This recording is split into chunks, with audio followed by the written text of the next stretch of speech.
සිය විසුසටම ආයුබෝවා පොසෝ කාලටම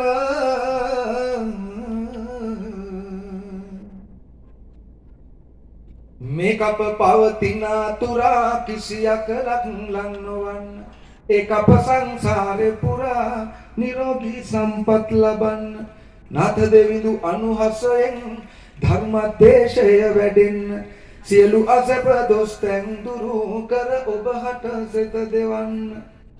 දලදා තිර ගුණ තුන්නව පැතිර යන අනසක පවතින වයි මේ මුළු දෙරනා අනවිල රෝග දුක් දුරු කර බලවඩන ඝන දෙවි නුවණ දී සතොසින් ආවඩනා ඝන දෙවි නුවණ දී සතොසින් ආවඩනා සම දෙවි පිහිට ලැබ සතොසින් ආවඩනා